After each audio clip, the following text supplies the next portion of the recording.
Para grabar y les comparto la pantalla.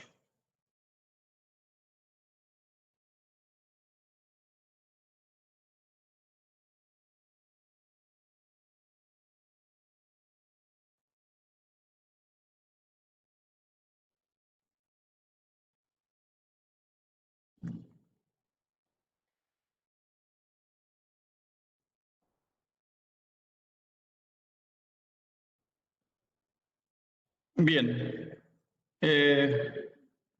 arrancamos con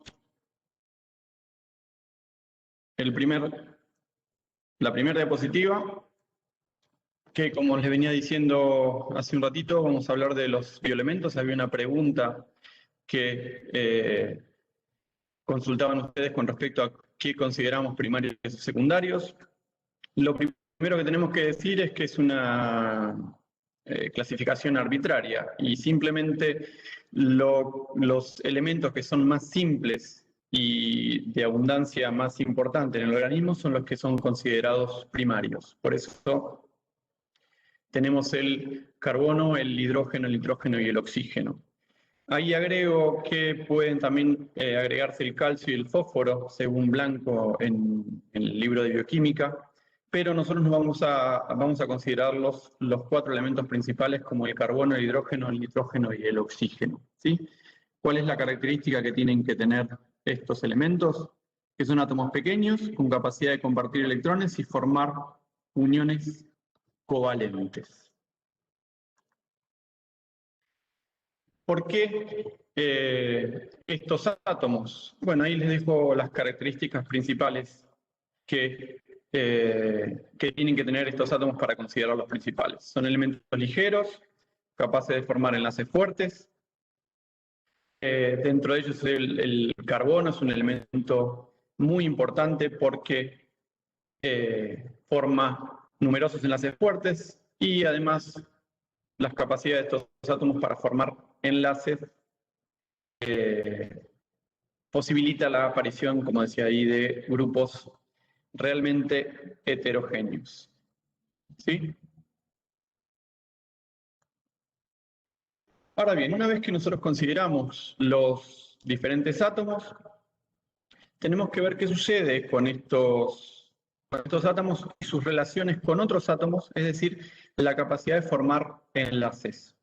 Hay 2 grandes tipos de enlaces que los vamos a considerar fuertes, que son el enlace iónico y el enlace covalente. Los enlaces iónicos, la principal característica de estos enlaces es que hay una pérdida o ganancia de electrones. En cambio, en los enlaces covalentes, los electrones de los diferentes orbitales se comparten, de los orbitales más externos se comparten. En el enlace iónico, la unión se mantiene por fuerza de atracción entre las diferentes cargas de los átomos, es decir, forman fuerzas o relaciones se van a formar entre los aniones y cationes, que básicamente los aniones son los elementos que van a tener cargas negativas y los cationes cargas positivas. En cambio, los enlaces covalentes, la unión se mantiene por la fuerza de atracción de las cargas positivas de los núcleos y las cargas negativas de los electrones que se comparten. ¿Sí? Hay una gran diferencia en este punto. Cuando nosotros tenemos enlaces iónicos, no vamos a tener moléculas aisladas, sino que vamos a formar lo que se conoce como redes cristalinas. No vamos a entrar en detalle. En cambio, en los enlaces covalentes sí tenemos la formación de moléculas. Otra cosa importante que diferencian los enlaces iónicos de los covalentes son las electronegatividades. Las electronegatividades se determinan como la capacidad de un átomo para atraer a sí mismo diferentes elementos. ¿Sí? Es decir, para tratar de llegar a ese punto con los electrones que son atraídos hacia sí mismos. Después las otras características, no vamos a entrar mucho en detalle acá, son los puntos de fusión y ebullición, cómo son la volatilidad de estos elementos, y un último punto importante, que cuando formamos enlaces iónicos, las moléculas de estas redes cristalinas formadas van a ser solubles en agua. En cambio, cuando formamos enlaces covalentes, estos elementos tienden a ser insolubles en agua. ¿Vamos bien hasta ahora? ¿Qué sucede? Acá les muestro un grafiquito de cómo estos elementos, estos átomos van a formar los diferentes enlaces. Fíjense que en el sodio, no sé si ven el puntero acá, el sodio va a compartir, ¿sí?, un electrón del último orbital para formar estos aniones y cationes, ¿sí? Esta molécula formada va a ser el cloruro de sodio o la sal de mesa que ustedes tienen en su casa.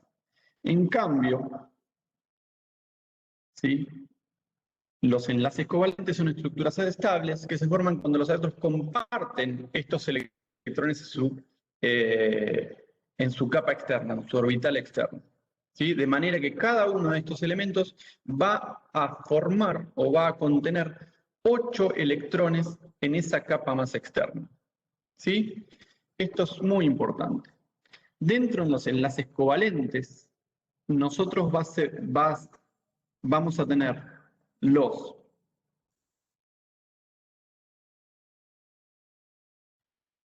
enlaces covalentes que vamos a considerar polares y los enlaces no polares. En los enlaces polares, estos electrones que se comparten van a estar de manera desigual entre los átomos. Es decir, que van a tener esa molécula formada va a tener una densidad de cargas positivas hacia un sector y una densidad de cargas negativas a otro sector, ¿sí? En cambio, en los enlaces no polares, estos electrones se comparten de manera similar. Entonces no va a haber una distribución de cargas dentro de la molécula. Esta distribución de cargas la vamos a volver a ver cuando veamos la molécula de agua, ¿sí? Vamos a seguir.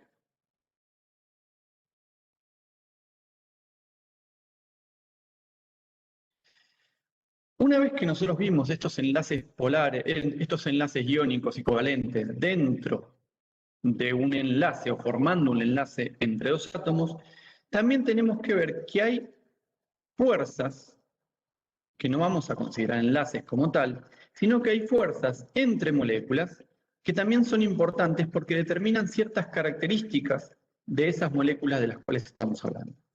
En este primer punto, ¿sí?, nosotros tenemos a los enlaces o puentes de hidrógeno. Si bien no son enlaces como tal, va a haber relaciones entre las densidades de cargas positivas y negativas que aparecen entre las moléculas de agua que van a tender a generar una fuerza de atracción entre estas dos moléculas. Acá vemos los puentes de hidrógeno formando, ¿sí?, esta relación entre una zona más positiva dada por el hidrógeno, es decir, los electrones que comparte el hidrógeno, y una zona más negativa que es donde el oxígeno toma esos electrones que comparte. Sucede lo mismo acá entre también el ADN, que lo vamos a ver más adelante, ¿sí? Las zonas de fuerzas, estos plegamientos que va a tener el ADN va a estar dado también por fuerzas que podemos relacionar a puentes de hidrógeno en este caso. Sí, vamos a tener estos elementos en soluciones acuosas, ¿sí? Pero eso lo vamos a ver un poquito más adelante. Bien, otros tipos de fuerzas que nosotros vamos a tener y que van a ser importantes para determinar la relación entre moléculas son fuerzas que las vamos a caracterizar de acuerdo a, nuevamente, cuál es la tendencia de estos elementos para compartir estos electrones dentro de la molécula y generar densidades positivas y negativas y formar así enlaces, le pongo comillas a esa palabra enlaces, entre moléculas. Otra atracción o otro tipo de enlace que nosotros tenemos es esta atracción dipolo-dipolo. Como vemos acá, tenemos hidróxido de cloro con densidades positivas y negativas hacia un lado. Estos elementos por sí mismos, es decir, per se, ya tienen una densidad de cargas positivas y negativas dentro de la molécula. Entonces, cuando nosotros tenemos esta densidad positiva a un lado, se va a relacionar con la densidad negativa de la otra molécula. Las fuerzas de Van der Waals son similares a un dipolo-dipolo. Simplemente la diferencia entre esta fuerza de Van der Waals y una interacción dipolo-dipolo es que en las fuerzas de Van der Waals, uno de los elementos no va a tener una densidad positiva o negativa dentro de la molécula, sino que cuando se realiza una relación entre esas dos moléculas, se va a inducir esas densidades de cargas positivas y negativas. De ahí vienen estas relaciones de Van der Waals. Me preguntan mi nombre, es verdad, no me presenté. Facundo Luna soy, profesor adjunto de la materia. Y por otro lado tenemos las interacciones hidrofóbicas, muy importantes cuando veamos cómo vamos a tener distribuidas las proteínas en el espacio.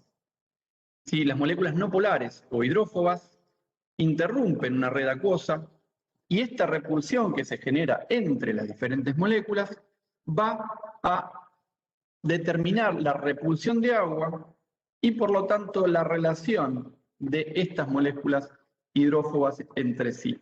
Cuando vean también cómo funciona la membrana plasmática de las diferentes células, van a tener también alguna interacción de este tipo de interacciones hidrofóbicas. Las fuerzas de Van der Waals, lo repito por si no queda claro, es básicamente un dipolo-dipolo inducido. Es decir, que nosotros tenemos moléculas que no tienen una densidad positiva o negativa, ¿sí? Una densidad positiva o negativa dentro de la molécula, pero cuando tenemos relación con otra molécula de ese estilo, se genera esa diferencia de densidades positivas y negativas formando una fuerza, un dipolo inducido, que básicamente es una fuerza de Van der Waals. Chicos, seguimos. Yo voy a tratar de solucionar el tema de YouTube lo mejor posible, pero quiero seguir con la clase ahora. Cualquier cosa la estamos grabando.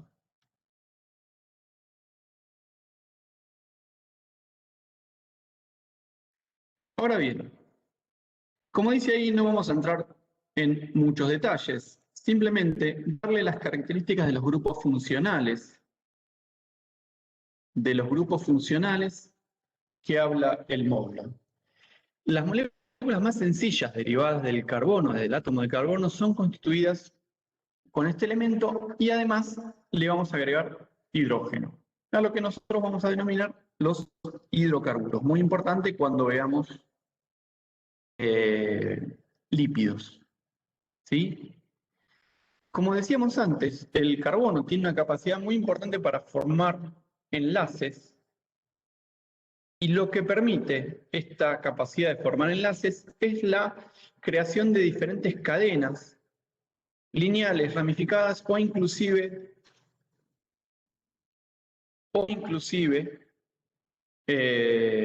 existen algunos hidrocarburos cíclicos, como por ejemplo la forma más clásica es el benceno.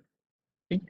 Cuando digo de no entrar más en detalles, simplemente es que no vamos a ahondar más de lo que aparece en el módulo. ¿Sí? Vamos a tener diferentes grupos funcionales que no vamos a entrar en detalles importantes porque esto lo vamos a seguir viendo cuando expliquemos carbohidratos y lípidos. Pero, por ejemplo, si nosotros tenemos al carbono relacionado con un oxígeno y un hidrógeno, tenemos un grupo funcional que vamos a denominar hidroxilo. Dentro de una cadena de carbonos, Si existe un doble enlace de un carbono con el oxígeno, ese grupo funcional se va a denominar carbonilo. ¿Sí? Particularmente una cetona en este caso. Y por otro lado, si habitualmente en un extremo terminal el carbono con doble enlace en el oxígeno se relaciona con un hidrógeno, vamos a formar un aldehído que aparece al lado. Estos dos son muy importantes cuando veamos carbohidratos, ¿sí? Porque son las dos formas que vamos a tener para determinar cómo es un carbohidrato. El grupo carboxilo, habitualmente también terminal, va a determinar que nosotros tengamos en esa cadena de carbonos un ácido. ¿Sí? Recuerden que siempre el carbono va a tener una valencia de 4, es decir, va a poder formar 4 enlaces. Puede formar 4 enlaces únicos, un enlace doble más 2 enlaces individuales, o puede formar un triple enlace dependiendo de qué lugar y qué átomo esté relacionado. Vamos a también tener un éster. Acá, cuando hay otro, la R esta refiere a otra cadena carbonada. Una amina, donde involucramos al nitrógeno, habitualmente también en zona terminal. Y cuando relacionamos el grupo fosfato, diferentes átomos de oxígeno, vamos a tener un éster fosfórico. ¿Sí? Repetir hidroxilo, carboxilo, sí, cómo no. Simplemente lo que tienen que determinar ahí es que los carbonilos acá van a tener una relación entre el carbono y un doble enlace con el oxígeno, que si está dentro de una cadena carbonada lo vamos a denominar una cetona, y si está habitualmente en la zona terminal relacionado con un hidrógeno va a ser un aldehído. Los carbonos también se pueden relacionar con otras moléculas, ¿sí? El hidroxilo va a ser también un elemento relacionado con los carbonos, donde va a tener un oxígeno y un hidrógeno relacionados. Recuerden también que las valencias del oxígeno con el hidrógeno son muy importantes. Lo vamos a ver cuando veamos agua. Por ahora, este ion fosfato, no se preocupen que lo vamos a volver a ver, ¿sí? Básicamente este éster fosfórico, que también lo preguntaron, es una relación que vamos a tener cuando veamos, por ejemplo, una molécula de alta energía como es el ATP en la clase KL. ¿Sí? Por eso, no entramos mucho más en detalle, significa eso, que vamos a caracterizar nada más estos grupos funcionales y listo. Bien, ¿qué sucede con la molécula de agua? También fue una de las preguntas que ustedes realizaron. La molécula de agua tiene una particularidad, ¿sí? Es un átomo de oxígeno con 2 átomos de hidrógeno relacionados, donde lo más importante dentro de esta molécula de agua es que, dada la característica del enlace covalente, tenemos densidades de cargas positivas y negativas. ¿Qué implica esto? Que vamos a poder formar puentes de hidrógeno. Estos puentes de hidrógeno son los que le van a dar las características y las propiedades a esta molécula de agua. Fíjense que nosotros marcamos esto que es importante, que es un ángulo de 104 grados entre los átomos de hidrógeno, ¿sí?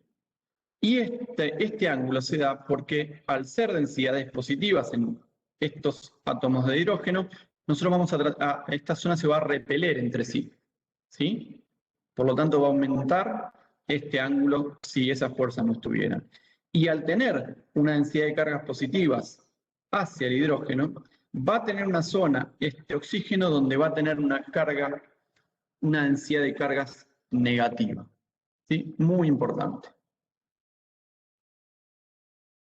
Una pregunta que surgió en la wiki fue: ¿cómo caracterizamos el agua como electrolito? ¿Sí? Recuerden que, dado que esta molécula de agua habitualmente podemos ionizarla, es decir, formar estos elementos que la componen,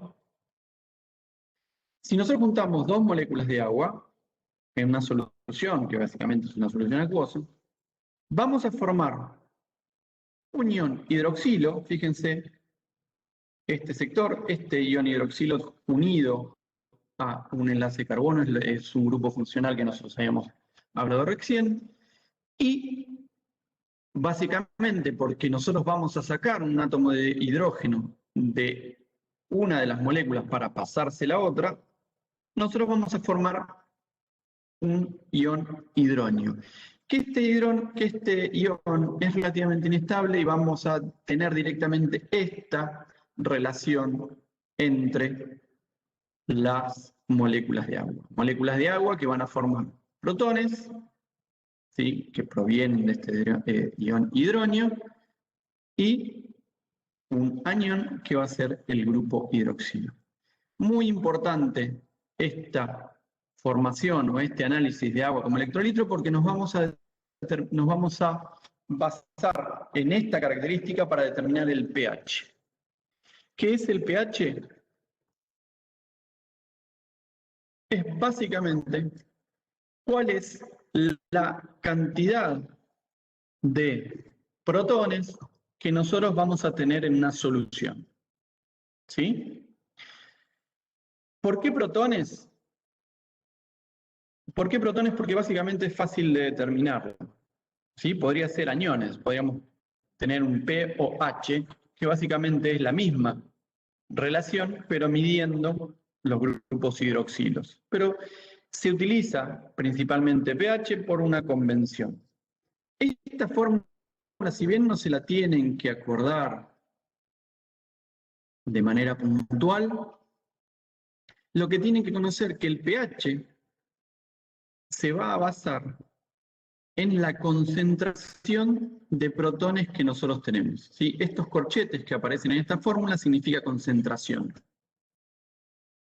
¿Sí? Entonces, una medida de pH va a ser el menos logaritmo de la concentración de protones. ¿Por qué menos logaritmo? Es simplemente porque esta concentración de pH es bastante importante. Nosotros tenemos una relación de pH, fíjense ahí que tenemos los hidroxilos y los protones, y en soluciones que nosotros vamos a considerar neutras, vamos a tener una relación de 10 a la menos 7, en este caso la escala logarítmica, que nos va a dar un pH de 7. Ese pH de 7 es considerado un pH neutro. Sí, bueno, los iones de hidrógeno básicamente son protones. Es básicamente la misma, Juliana. Cuando tenemos soluciones más alcalinas, es decir, más básicas, es decir, menos concentraciones de protones, nosotros vamos a tener pHs más altos. Y pHs más bajos, vamos a caracterizar una solución que es relativamente ácida. El pH del estómago, por ejemplo, tiene un pH cercano a 2. Es decir, es un pH es un medio muy ácido. ¿Sí? No mucho más detalle con esto. Es importante que ustedes vayan conociendo o entendiendo estas definiciones porque el pH lo van a usar de acá en adelante. ¿Por qué les digo esto? Porque más adelante van a ver cuál es el funcionamiento del riñón y uno de los puntos importantes o las funciones del riñón es tratar de mantener un pH dentro del organismo que se mantenga cerca de los valores de neutralidad para ese pH. ¿Sí? Así que vayan haciéndose el oído con respecto a qué es el pH.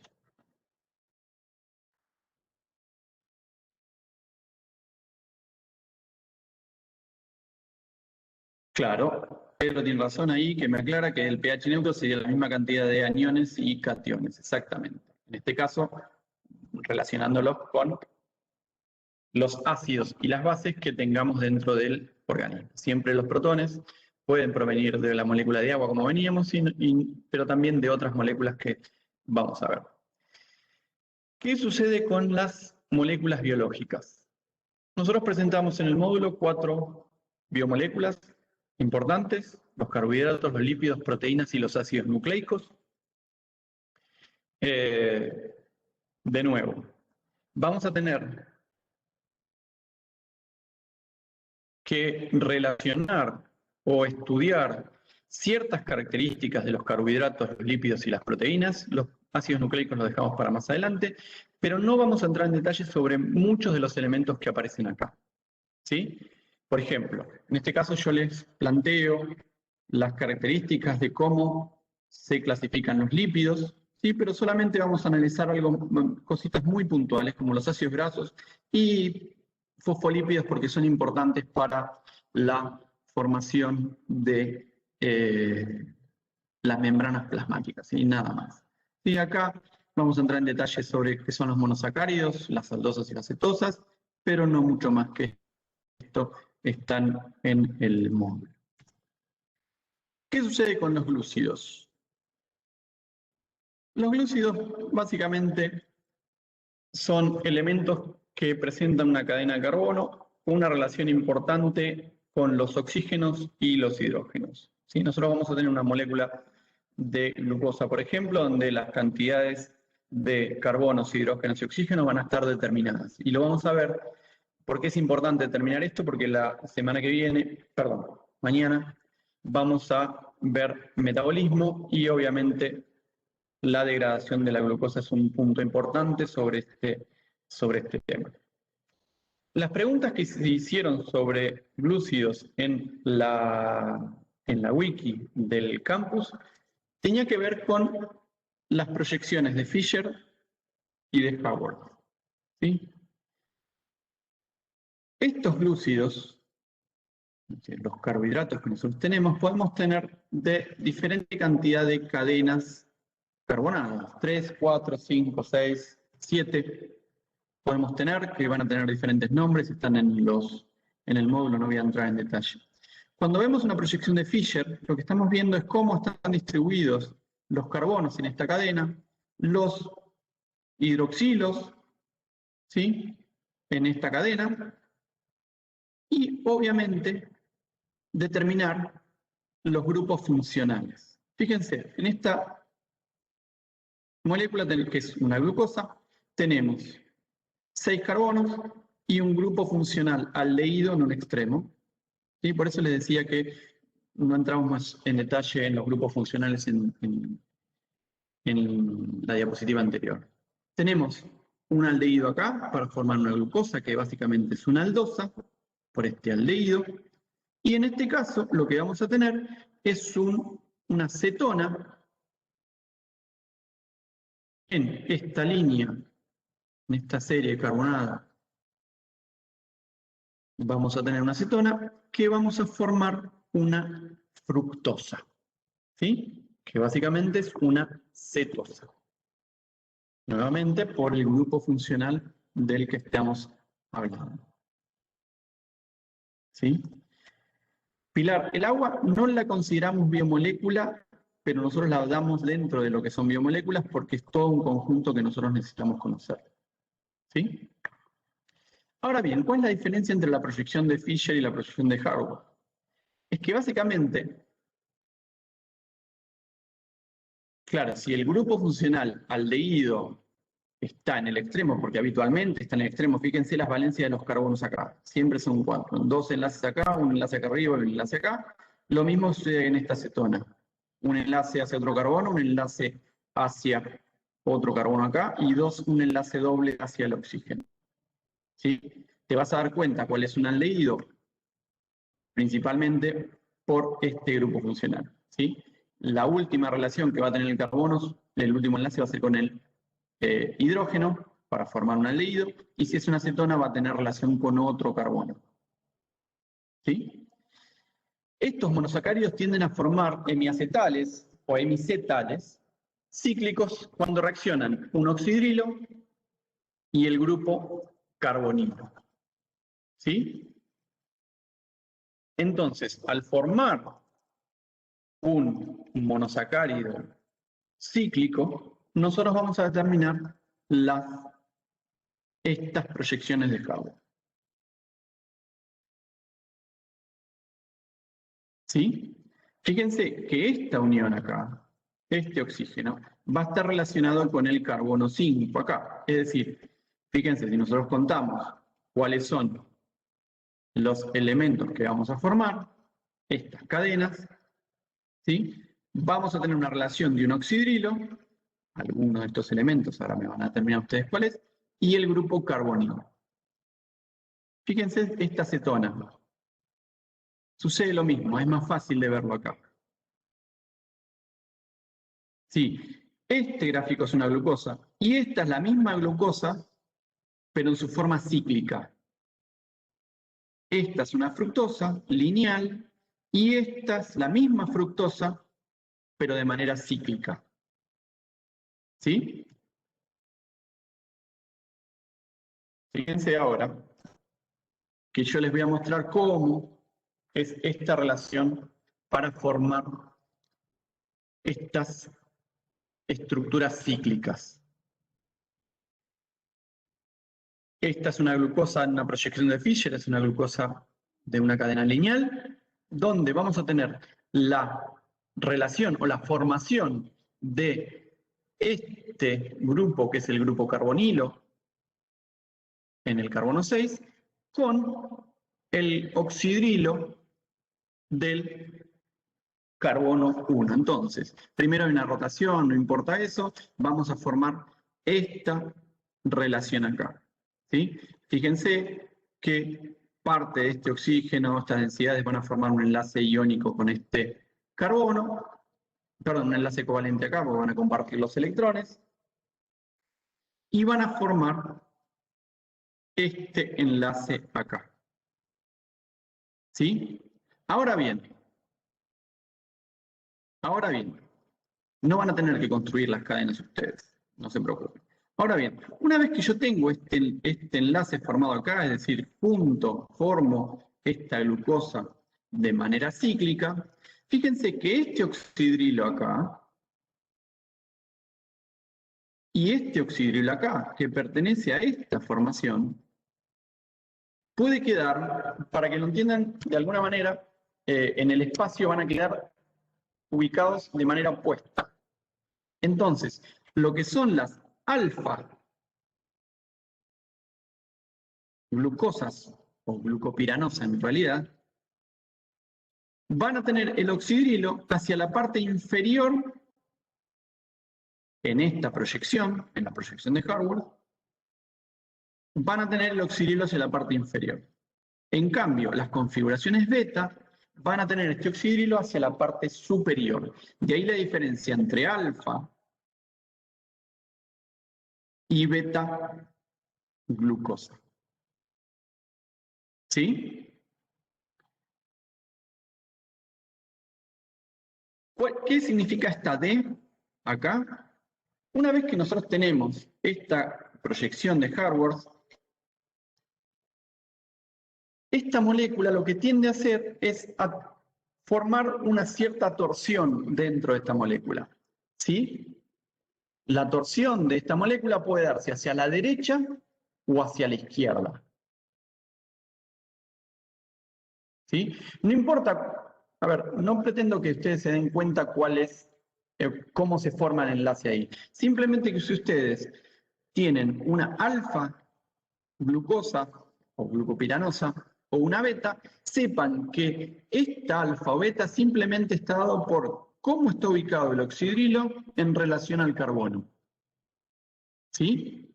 Ahora, ¿qué sucede con la D? Simplemente cuando se forma esta molécula cíclica, suele haber una torsión hacia un lado o hacia el otro. Cuando tenemos una D, significa que es dextrogira, se va hacia la derecha.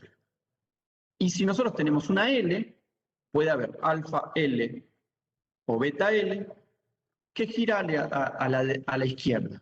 Es levogira. ¿Sí? No entramos más en detalle que eso.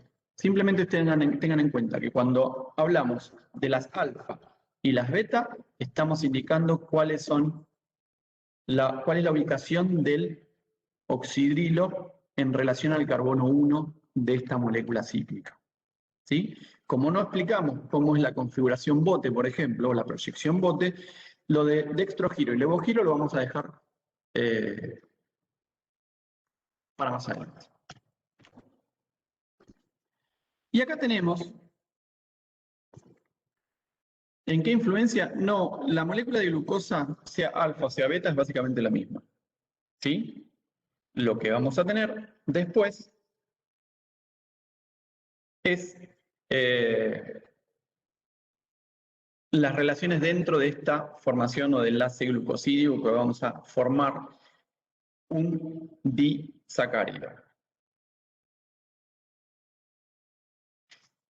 El enlace glucosídico se va a dar en relación. Sí, las moléculas glucósicas son básicamente la misma, simplemente que dada la ubicación de este oxidrilo, nosotros vamos a tener un tipo de conformación alfa o beta. ¿Sí? Para nosotros, básicamente lo mismo. ¿Está? Cuando nosotros queremos formar un disacárido, que es esto que está acá, nosotros vamos a enlazar dos moléculas de, en este caso, glucosa, ¿sí? Para formar este enlace. Este oxidrilo del carbono 1 va a reaccionar con el oxidrilo del carbono 4, formando un enlace glucosídico y se va a liberar agua. Este power ya está en el campus, chicos. Onelia, ya está en el campus el power. ¿Sí? Entonces, si yo formo acá el enlace en el carbono 1 con respecto al 4, tengo una conformación 1,4 en este enlace glucosídico. Ahora, también puede pasar que en lugar de reaccionar con el carbono 4, reaccione el carbono 1 con el carbono 6. ¿Sí? Entonces, acá fíjense que tengo relación entre el carbono 1 y carbono 4, carbono 1 y carbono 4, pero en algún punto, por ejemplo, formando esta molécula que es el glucógeno, tengo un punto donde el carbono 1 se une al carbono 6. Es decir, la formación del enlace glucosídico se da entre el carbono 1 y el carbono 6 de esta molécula. ¿Sí? Habitualmente, carbono 1 con enlaces entre carbono 1 y carbono 4, vamos a tener moléculas lineales. Y cuando hay una unión entre un 1 y un 6, vamos a tener un punto de ramificación dentro de toda esta molécula que es la de glucógeno. ¿Sí? Sí, enlace o glucosídico es lo mismo. Entonces, ahí también está resuelta otra pregunta que era ¿por qué 1,4 o 1,6? Simplemente el 1 y el 4 refieren a cuál carbono, entre cuáles carbonos se forma este enlace glucosídico. No vamos a entrar en detalle con respecto a los lípidos, se los dejo acá. Simplemente tener en cuenta la caracterización de ciertos ácidos grasos, que lo más importante es determinar que si hay enlaces en cadenas lineales de más de 7 carbonos, la ramificación en la disciplina anterior se da entre carbono 1 y carbono 6.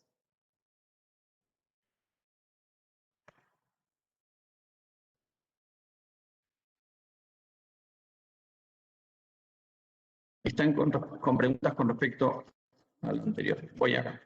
De nuevo, las ramificaciones dentro de esta molécula de glucógeno se van a dar entre carbono 1 y carbono 6. Cuando tenemos lineales, es decir, uniones lineales de glucosas, lo que vamos a tener es uniones entre carbono 1 y carbono 4.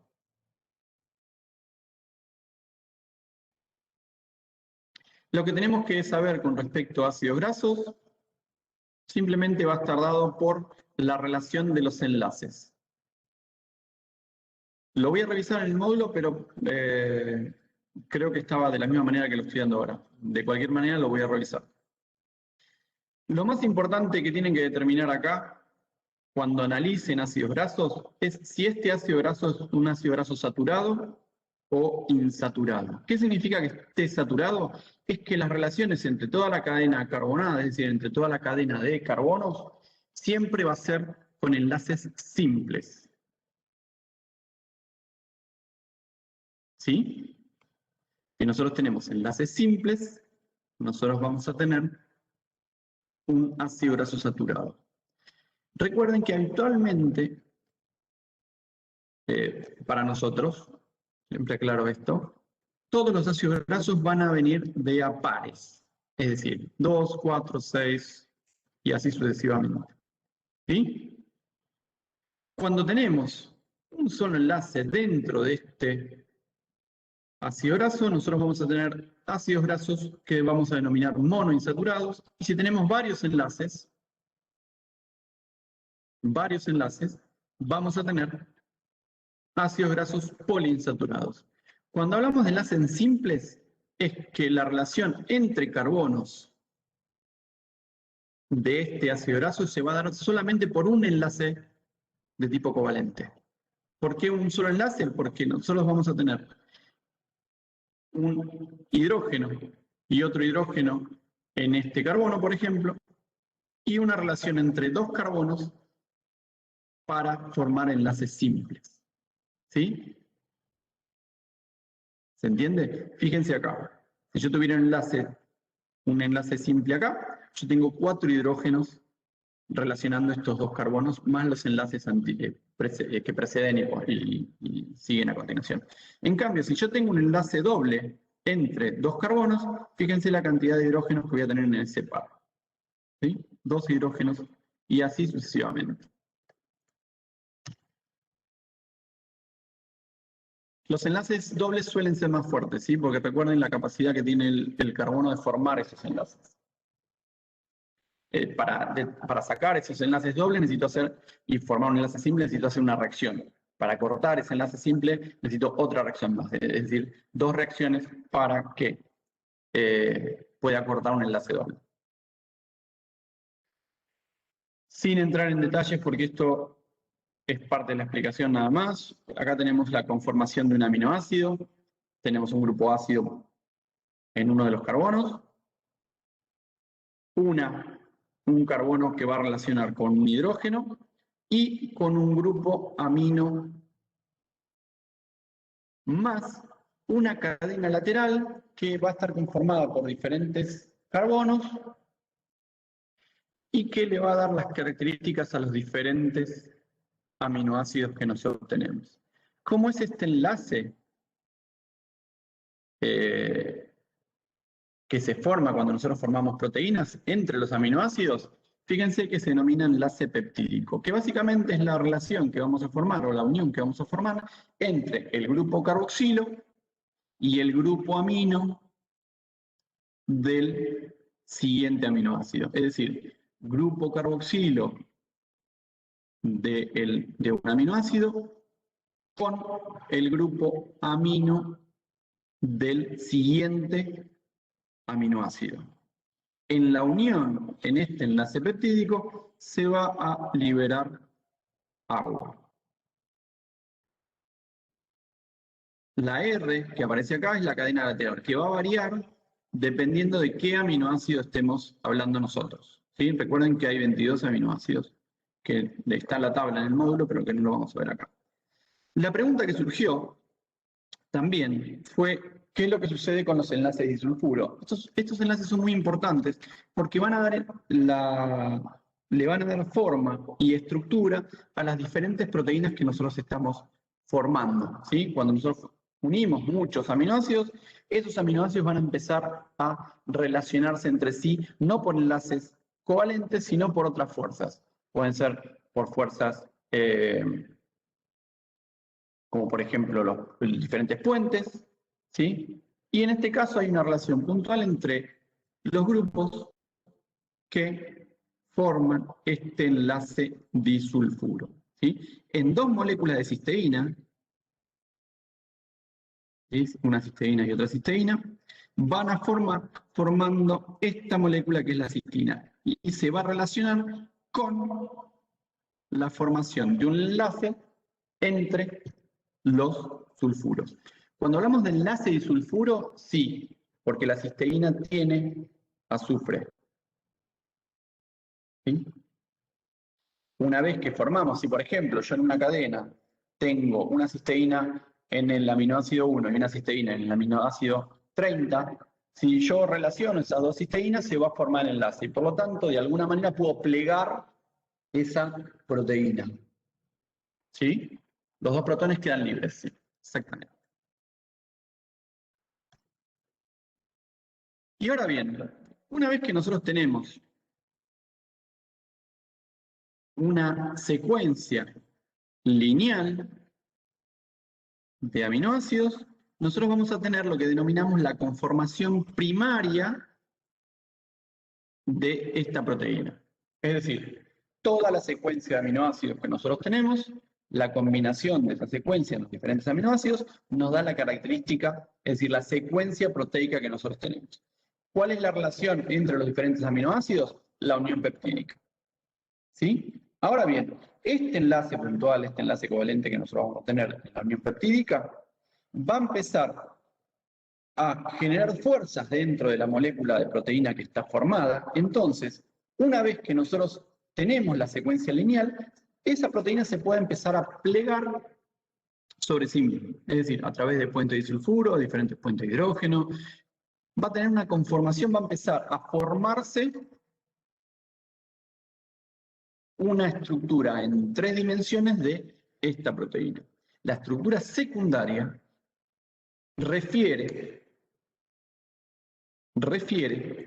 a lo que se conoce como una hélice, que es la que aparece acá, esta alfa hélice, o una hoja plegada. Fíjense que los principales elementos que forman esta hélice o esta hoja plegada son los puentes de hidrógeno.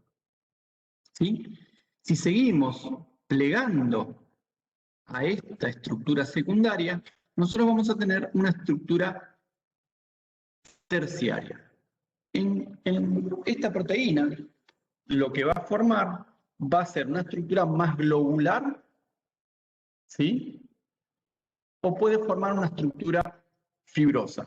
¿Cuáles son las relaciones o qué elementos forman esta estructura globular o fibrosa?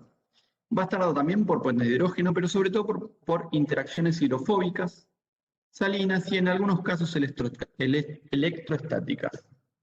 Recuerden que algunas proteínas pueden llegar a tener cargas dentro de su conformación que no vamos a entrar en detalle. ¿Y cuál es la estructura cuaternaria? Cuando juntamos diferentes elementos fibrosos o globulares o fibrosos y globulares para formar diferentes subunidades de una proteína determinada. ¿Sí? Pero básicamente lo que une estas estructuras o subunidades van a ser fuerzas diversas que no las vamos a caracterizar como uniones covalentes.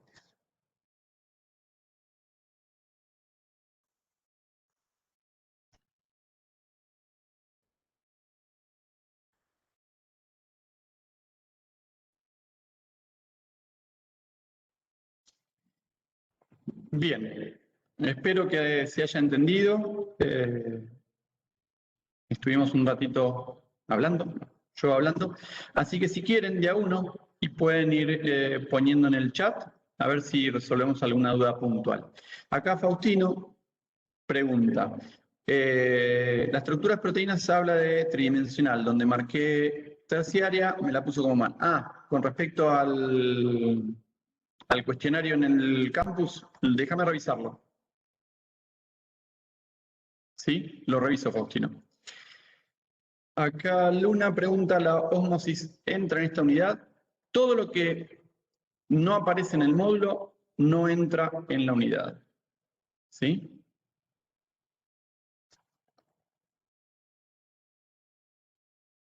¿Cuándo nos van a decir el tema de los parciales? Todavía falta, ¿sí? Pero básicamente ustedes tienen en el cronograma cuáles son los temas que entran en el parcial. Revisen el cronograma, que ahí lo van a ver. Esta ligación peptídica, cualquier otra, ocurre formando una molécula de agua. ¿Dónde estamos? ¿Es una hidrólisis? No, la hidrólisis es una ruptura. ¿Sí? En la formación de un enlace peptídico, lo que nosotros tenemos es la formación de una molécula de agua. ¿Sí? Todo lo que sea lisis se refiere a ruptura. En aminoácidos, ¿qué tenemos que saber? No les vamos a pedir qué característica tiene cada uno de los 22 aminoácidos. Simplemente determinar cuáles son las características principales, cómo está formado un aminoácido, es decir, esto de los grupos carboxilos, el grupo amino, las cadenas laterales, ¿sí? Eso es lo que tienen que saber. Sí, si aparece un error en el cuestionario, lo voy a revisar y se corrige. Puedo poner que tenga una autocorrección, así que no se preocupe.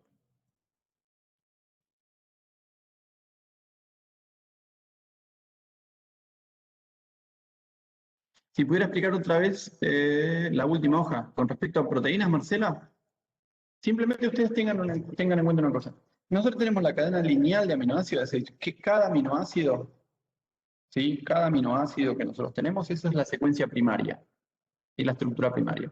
Ahora, como les decía, si yo tengo una cisteína en un punto y otra cisteína en otro punto, esto puede formar un enlace, ¿sí? Dentro del plegamiento de la proteína. Si nosotros tenemos que esta proteína forma una hélice, nosotros tenemos una hélice. Si en cambio se va plegando, ¿sí? Vamos a tener una hoja plegada. Una vez que tenemos esa secuencia, por ejemplo, una hélice, ¿sí? Esas hélices van a relacionarse entre sí por estos diferentes enlaces que nosotros vamos viendo.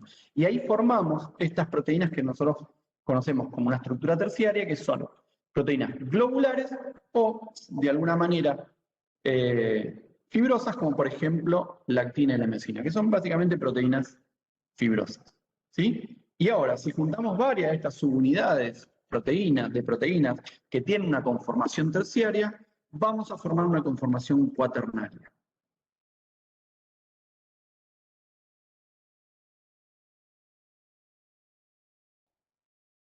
¿Sí? ¿Se entendió, Marcela? Reviso el cuestionario, chicos. No se preocupen, lo voy a revisar ya mismo. Lo que tienen que tener en cuenta es que cuando realizan el cuestionario es como si ustedes dieran el presente en la clase. ¿Sí? Lo tienen que realizar. Tienen 2 intentos para realizarlo. No hay que aprobarlos, hay que realizarlos. ¿Sí? Porque es una instancia de aprendizaje. Ustedes lo pueden chequear, revisar cuáles son los errores que han tenido y ahí consultarnos a nosotros, es decir, a cada uno de los docentes de sus comisiones, si tienen alguna duda puntual sobre ese tema. Valentín pregunta si a partir de la estructura cuaternaria se pierde la función. No, principalmente la estructura cuaternaria le va a dar una función a esa proteína. ¿Sí? Cuando hablamos de enzimas, por ejemplo, estas enzimas habitualmente tienen una estructura cuaternaria determinada donde tiene un sitio de acción puntual que va a permitir que esa enzima cumpla su función. ¿Sí, Valentín?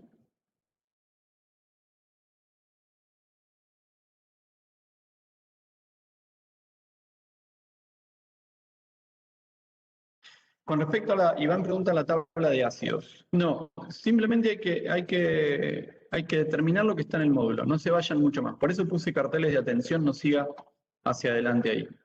¿Sí?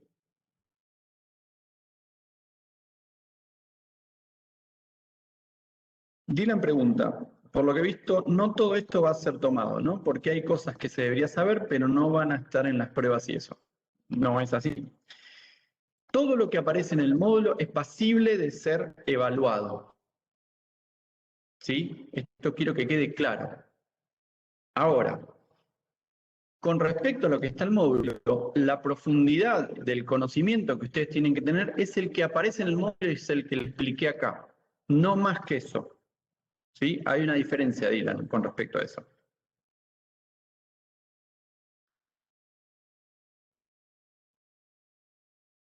Ok, si aparece ósmosis, lo voy a revisar. Tengan en cuenta, chicos, que esto también es nuevo para muchos de nosotros. Si aparece una pregunta de ósmosis en el TP, la voy a eliminar y no se preocupen. Pero ósmosis, si no está en el módulo, no se va a tomar. Libro de química que pueden usar de referencia, el blanco. ¿Sí? Ese es el libro que pueden usar. ¿Clasificación de monosacáridos se evalúa? Sí, es muy fácil la clasificación de monosacáridos. Son todos los elementos que no pueden reducirse aún más. ¿Sí? Es decir, si yo tengo una glucosa, no puedo partir la glucosa y obtener un monosacárido. Simplemente la glucosa ya es per se un monosacárido.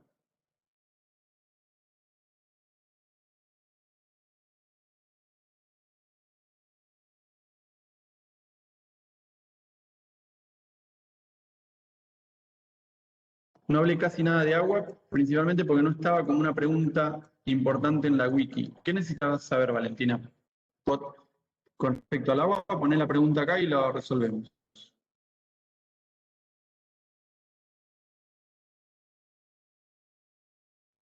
A ver si me explico. Si ósmosis no está en el módulo, que no está en el módulo, nosotros no lo vamos a tomar. Si aparece en el cuestionario una pregunta de ósmosis, probablemente sea un error nuestro. ¿Sí?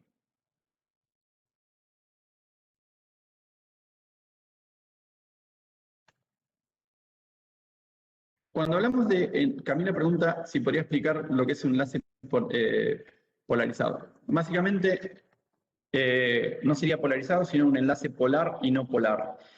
Polar significa que cuando nosotros tenemos un enlace covalente, lo que vamos a tener es una posible distribución de cargas. Si existe una distribución de cargas dentro de la molécula formada, nosotros vamos a tener habitualmente moléculas polares. ¿Sí? Cuando la distribución de cargas es homogénea dentro de la molécula, no vamos a tener una molécula polar. Eso es lo que tenés que saber. ¿Cuál es la diferencia entre ARN y ADN? Principalmente te lo va a decir el nombre. Vamos a tener una desoxirribosa, ¿sí?, en el ADN y una ribosa en el ARN. ¿Cuál es la diferencia entre esos? La presencia de un grupo de un hidroxilo en el ADN, que permite la formación de estos diferentes puentes de hidrógeno que van a formar el plegamiento de esta doble hélice del ADN.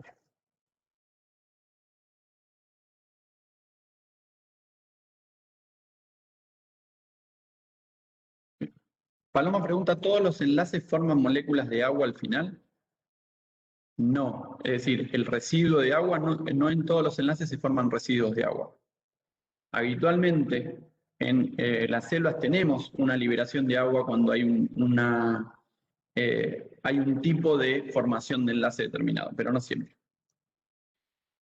Tomás no comprendió puentes de hidrógeno. Los puentes de hidrógeno, lo que tenés que entender es que cuando hay densidades de cargas diferentes entre moléculas, como la zona que está el hidrógeno es una zona que está relativamente positiva, puede relacionarse con una zona de otra molécula que está relativamente negativa.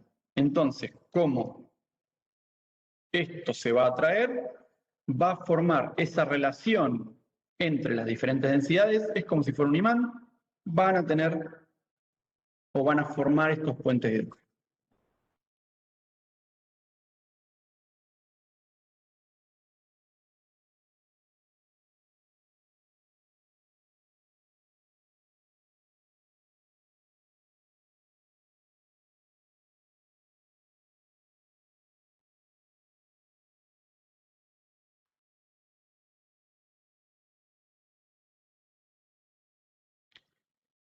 Juliana plantea una pregunta con respecto a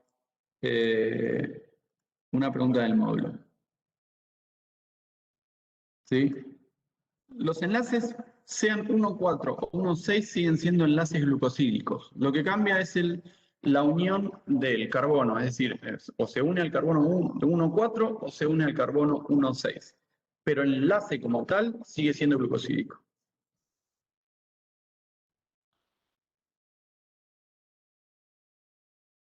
A ver, acerca de las proteínas a nivel de organización.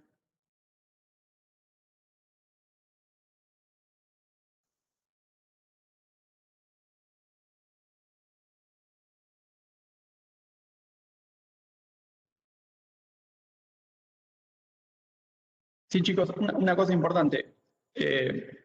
Recuerden que la formación de estas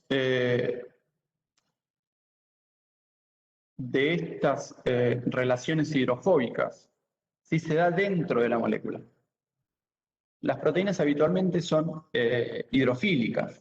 ¿sí? Porque van a tener presencia de carbonos y otros elementos que permiten esta relación con el agua. Pero las relaciones hidrofóbicas se dan dentro de la molécula. Es decir, si yo junto zonas hidrofóbicas dentro de la molécula, toda la superficie de esa molécula puede estar en contacto con el agua y no tener ningún problema. ¿Sí? Recuerden que si yo tengo estas interacciones hidrofóbicas que me juntan hacia adentro, voy a repeler cierta cantidad de agua del interior, formando una relación dentro de esa molécula.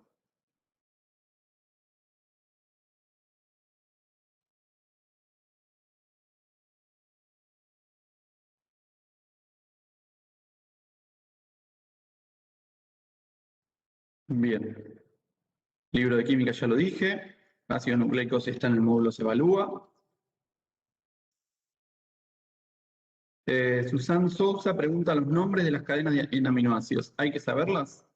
No. Los aminoácidos, ¿sí? Tenés que tener una referencia y una tabla de cuáles son los 22 aminoácidos. No hay que saber las características particulares de cada aminoácido, sino cómo está formado un aminoácido, cuáles son las estructuras que presenta un aminoácido. Y obviamente cómo funciona un enlace peptídico. Ahí te contesté, Aldana, que pregunta, ¿deberíamos saber la estructura de cada uno de los 22 aminoácidos? No, cada una no. Simplemente tener una idea de cuáles son. Hay aminoácidos polares, hay aminoácidos no polares. La tabla. Simplemente muy general.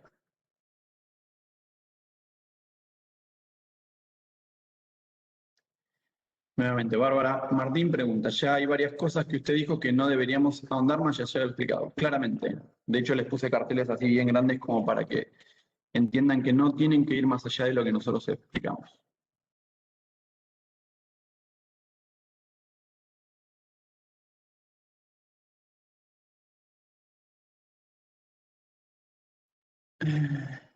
Soluciones hipotónicas, hipertónicas e isotónicas.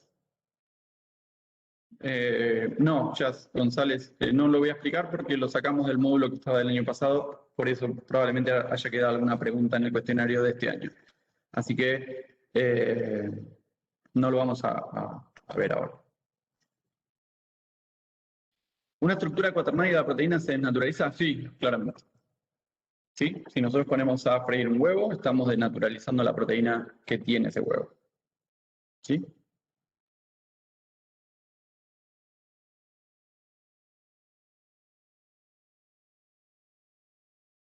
Los ácidos grasos son caracterizados porque acá hay una pregunta de Ignacio, dice, ¿por qué los ácidos grasos se encuentran en los lípidos y no en los carbohidratos? Si nosotros pensamos, básicamente es una caracterización importante la diferencia entre carbohidratos y hidrato de carbono. Fíjate que vos tenés en carbohidratos que tienen una cierta cantidad de carbonos relacionados con una cierta cantidad de oxígenos. ¿Sí?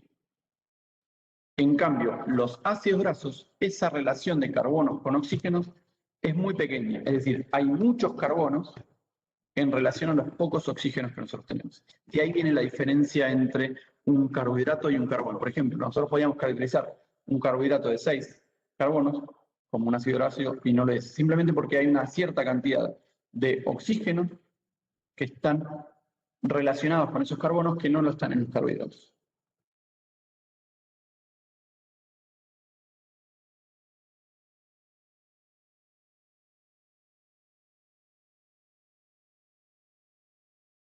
Mañana a las 8 tenemos a las 9 clase de metabolismo.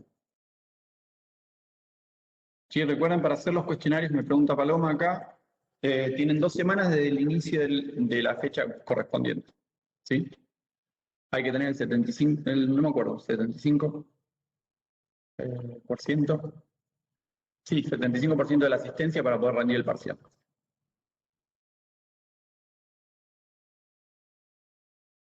¿Qué significa saponificable o insaponificable? Es que,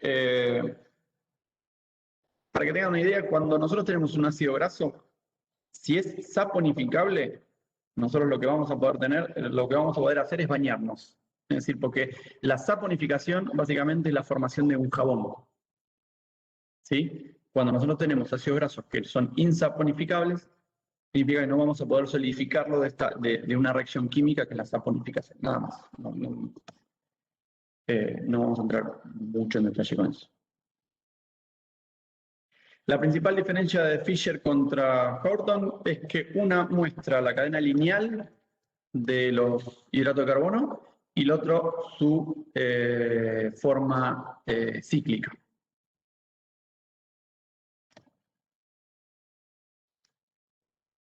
Mariana Vidal pregunta cómo se trata de evitar la agregación de los intermediarios del plegamiento. ¿Cuál sería la pregunta puntual, Mariana? ¿Estamos hablando de las proteínas? ¿Sí? Cada proteína, una vez que se va a plegar, siempre tiene, de alguna manera, puede llegar a tener ciertas proteínas que nosotros podemos denominar chaperonas, que no son tal, pero digamos, como que van armando esa proteína. Y recuerden, cuando nosotros vamos haciendo la secuencia de aminoácidos, esa secuencia de aminoácidos ya va a empezar a formar esas dobles, esas hélices o las hojas plegadas cuando se van formando.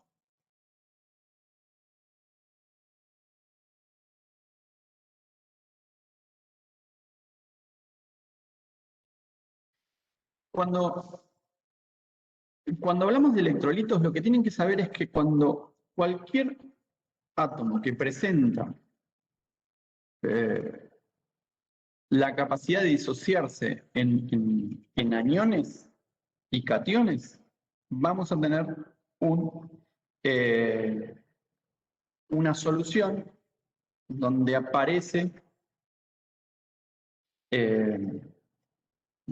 estos iones en la solución. Si nosotros tenemos sal, por ejemplo, ¿sí? Si nosotros volcamos sal en un vasito de agua, lo que va a producirse es que nosotros no vamos a ver la sal depositada en punto de saturación en el fondo del vaso, sino que va a estar involucrada dentro de la solución. ¿Qué es lo que sucede ahí? Que el sodio y el cloro se separaron y formaron aniones y cationes.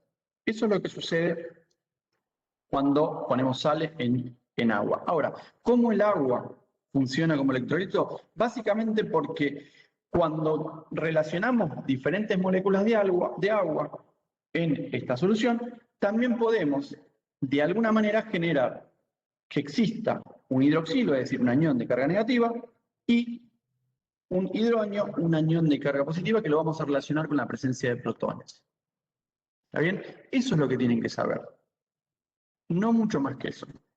Esta capacidad que tiene el agua de funcionar como electrolito, ¿sí?, permite que nosotros podamos establecer este concepto de pH dentro de una solución acuosa.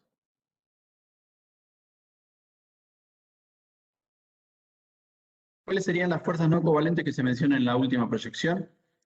Por ejemplo, fuerzas hidrofóbicas, también de alguna manera fuerzas electrolíticas, es decir, cómo esta proteína dentro de una solución se va teniendo una conformación determinada. Eso, nada más. Fuerzas no covalentes. Sí, se supone que al plegar se va adquiriendo complejidad. Sí, pregunta Mariana Vidal. ¿Por qué surge la desnaturalización de las proteínas? Pregunta Clementina. Básicamente lo que estamos rompiendo en la desnaturalización son todos estos enlaces no covalentes, es decir, los puentes de hidrógeno, estamos rompiendo las estructuras hidrofóbicas, todo eso lo vamos a romper. Una vez que rompemos eso, la proteína se despliega, ¿sí?, y por lo tanto se desnaturaliza.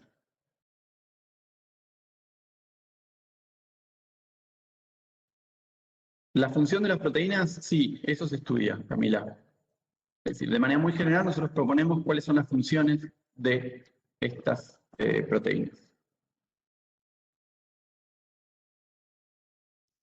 Nuevamente, todo lo que es ósmosis lo vamos a sacar del cuestionario, no se preocupe. Tomamos lo que está en el módulo.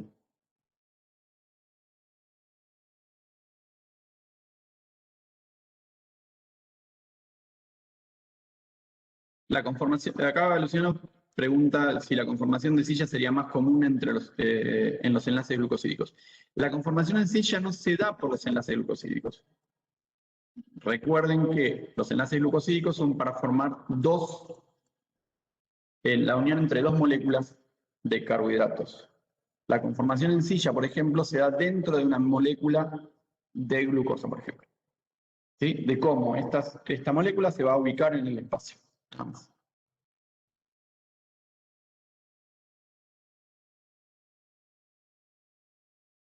Bien, yo sigo pasando acá. No me quedó claro la diferencia entre puente de hidrógeno y fuerza de Van der Waals. Básicamente son lo mismo, simplemente que los puentes de hidrógeno están caracterizados cuando existe un hidrógeno en relación a un oxígeno o a otro elemento electronegativo como el nitrógeno. ¿Sí? Las fuerzas de Van der Waals se van a dar entre moléculas donde pueden o no tener estos átomos involucrados.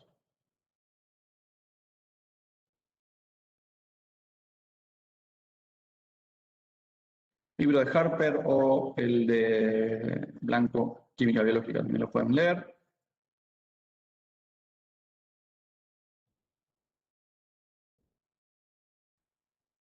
No se producen si en los videos aparecen calificaciones de 100%, es parte de las interacciones que nosotros sumamos a los videos.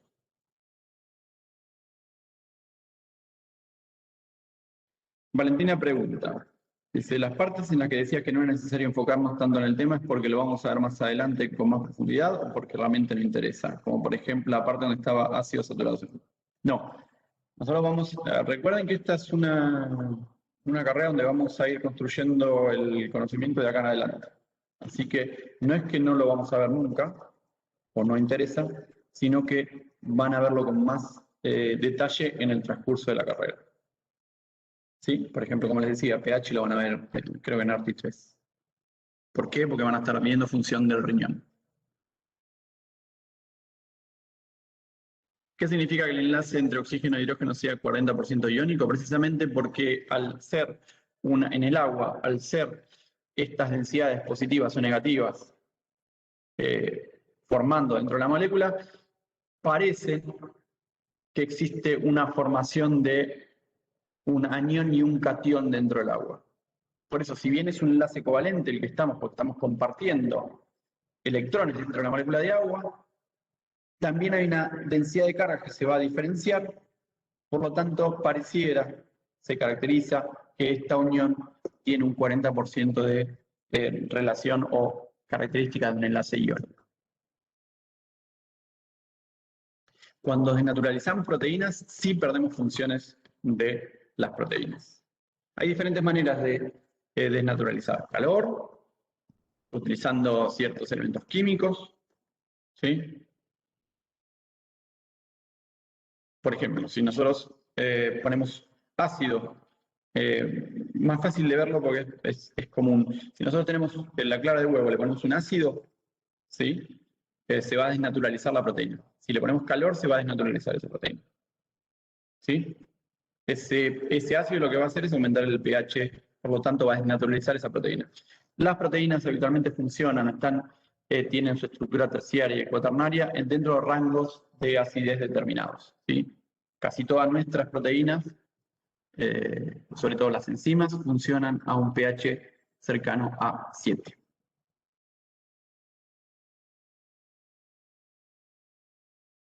¿Diferencia entre un ion y una molécula de cloro?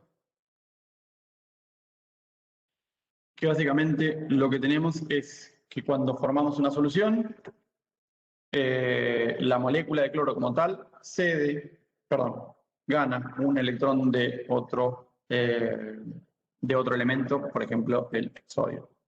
¿Sí?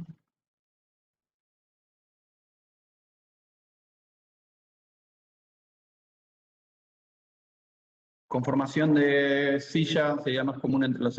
No, eso ya está contestado.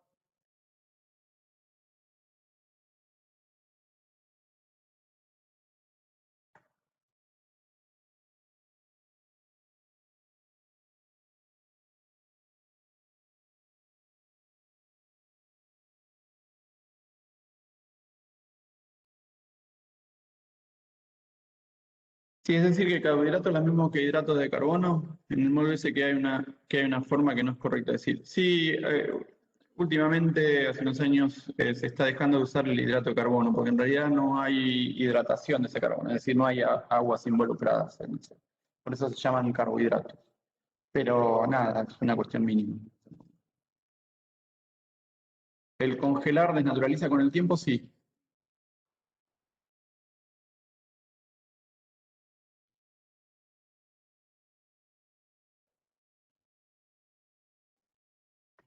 Bien. Bueno, ¿alguna otra pregunta?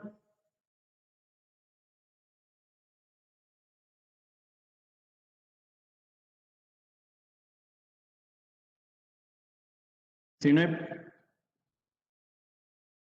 no me quedó claro cómo funciona el enlace peptídico. No vamos a determinar cuál es la función del enlace, simplemente lo que tenés que saber es cómo se forma ese enlace peptídico. ¿Sí? El enlace peptídico se forma por la unión de un carboxilo de un aminoácido con la unión al grupo amino del otro aminoácido. ¿Sí? Cuando se forma ese enlace, se libera una molécula de agua. Mañana es la clase de metabolismo a las 9 de la mañana. Recuerden que tienen tiempo hasta hoy a las 9, hasta las 7 de la tarde para poder poner las preguntas en la wiki. Así que me van a hacer trabajar desde las 7 hasta que me duerma hoy a la noche para tener mañana a las 9 en la presentación de PowerPoint.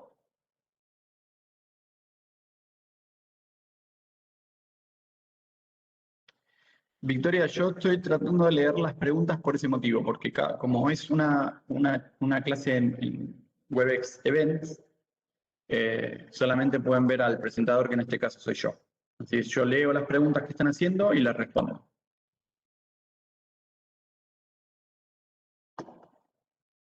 Bien. ¿Alguna otra pregunta más?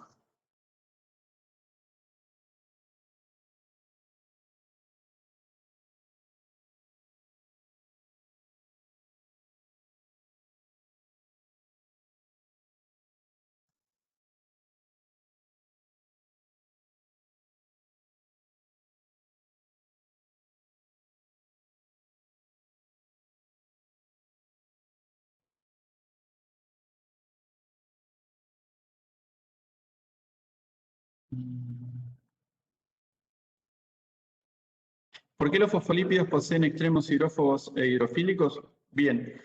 Recordad que los fosfolípidos básicamente son lípidos, cadenas largas de ácidos grasos, que tienen una relación con un grupo, un éster fosfórico en un extremo terminal. Ese éster es una molécula polar, o es un sector polar, es decir, es un sector que no tiene problemas de estar en contacto con el agua. En cambio, los ácidos grasos, al ser largas cadenas de carbono, esos mismos, esa cadena, es hidrofóbica. Esto lo van a ver muy claramente cuando vean membrana plasmática, que van a ver cómo funcionan los fosfolípidos. Acá Valentina pregunta, ¿lo único que vemos de célula es ATP? No entiendo la pregunta, no vemos un montón de cosas. Metabolismo vamos a ver un montón de cosas.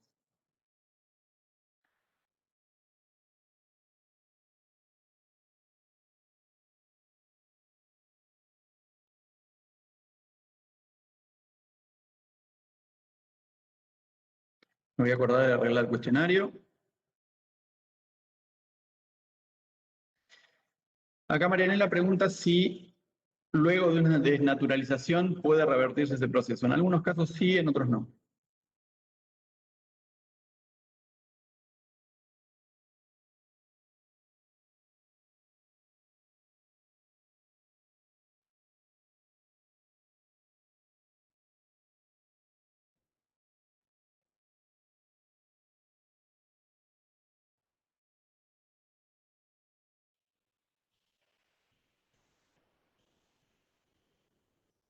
Calificaciones en los videos llevan puntuación a la verdad. No, no importa, no se preocupen por la calificación de los videos. El tema de desnaturalización no está en el módulo, pero lo preguntaron y sería.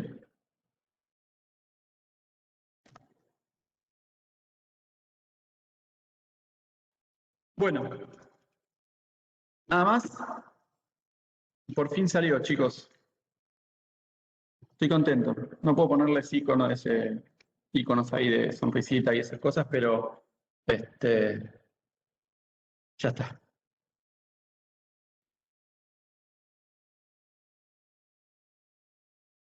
El bloque 2 lo van a subir a la brevedad. No sé cuándo, pero lo van a subir. Ay, sí, les voy a poner este. A ver si lo pueden ver ustedes. Ahí está.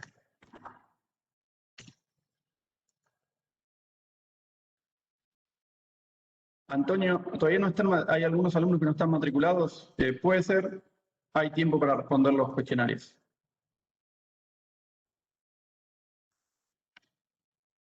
Ahí está. Ahí les puse niño, como hacíamos antes. Mi nombre de nuevo, Facundo Luna.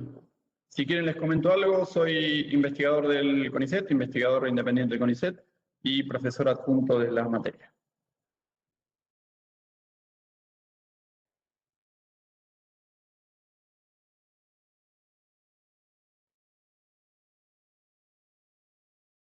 Biólogo, sí, biólogo, exactamente. Doctor en biología hace unos años, investigador del CONICET y ahora. Bueno, espero que les haya gustado la clase. Esto va a quedar grabado, así que a la brevedad también lo estaremos subiendo para que ustedes lo puedan ver las veces que quieran.